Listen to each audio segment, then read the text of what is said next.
I first met Roy on Balls to Picasso.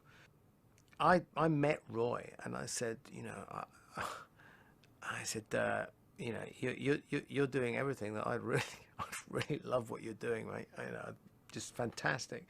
And he said, I'd really like to write songs with you. And I went, well, if you could write songs with me, I'd be really chuffed. So we went in and we wrote, I think we wrote about 5 or 6 songs in the first day. I was like, this feels good. Now, he also really loved Tears of the Dragon. He said, I really have to play guitar on that song. I love that song. So I ended up using his band, Tribe of Gypsies, to record Balls to Picasso. They were the band. I brought them over here to England, and in fact I re-recorded the whole record with them. The album has never been as heavy as it should have been. If the album was as heavy as it should have been, Chemical Wedding might have happened about 6 years earlier. Because some of the songs on there, like Cyclops and things like that, just should have been monstrously heavy. And in fact, you can hear the echo of Cyclops in the song on this album, Believille. It's not a million miles away, but Christ, what a different interpretation of similar ideas. So after that, Roy went off and actually had a career with the Tribe of Gypsies for a while, and I was really hopeful that it was going to happen. I got a different bunch of musicians and tried to form a band identity with Skunkworks, which went off in a slightly different direction.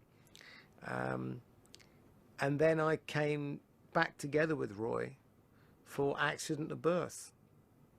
And we've been together basically ever since as a little tag team, putting together my solo records.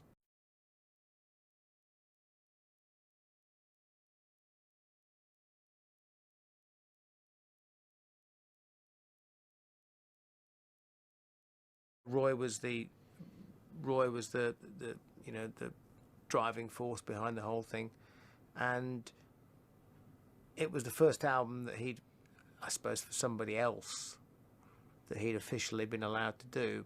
But without sort of telling tales out of school, Roy has played guitar on so many records in LA. There are so many famous records that Roy Z is the guitarist on, and Roy Z's had an input on the production. He really hasn't received a fair shake until now, and I'm really pleased that with the Priest album and 1 or 2 other things, but he still hasn't been allowed to fulfill his potential in terms of production,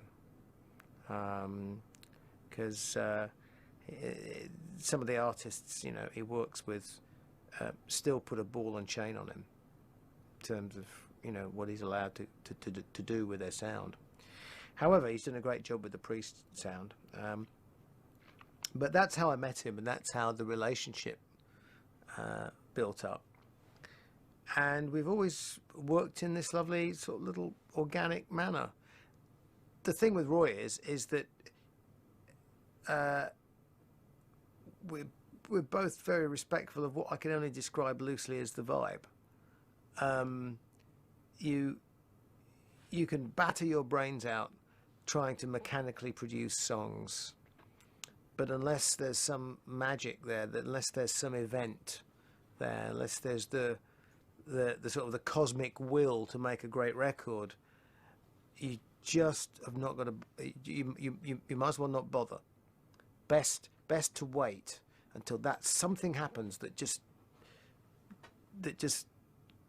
it's like waking up one day and you're going out with a girl, and one day you wake up and you go, I'm in love. When did that happen? But you are.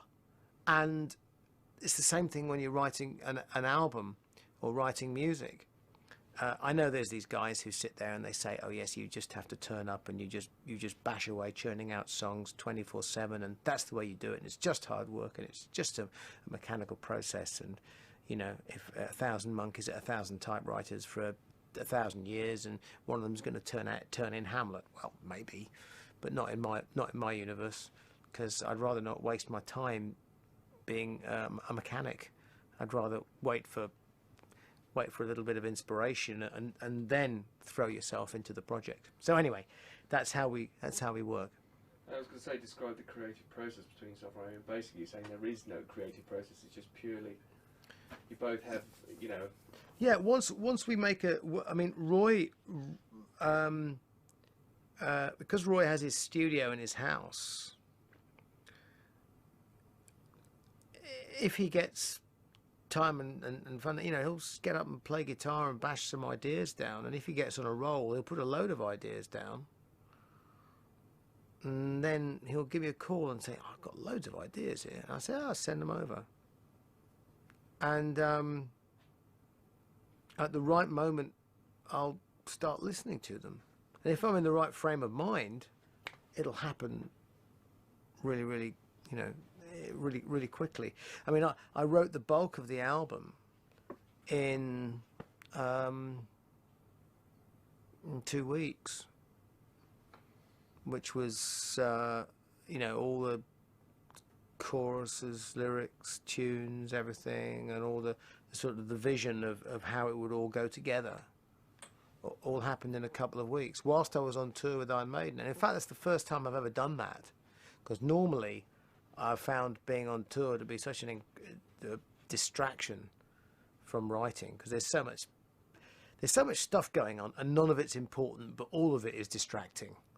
Whether it's, you know, checking in and out of hotels and turning up here and sound checks here and interviews here and planes to catch and things like that. It's just you never get any period of time when you can just wander around and daydream. And we were lucky that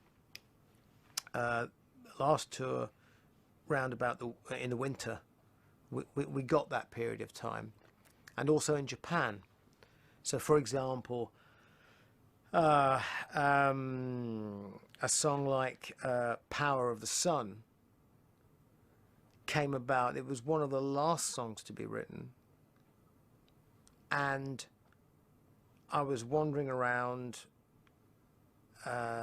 Japan. I got up really, really early one morning, the Sunday morning,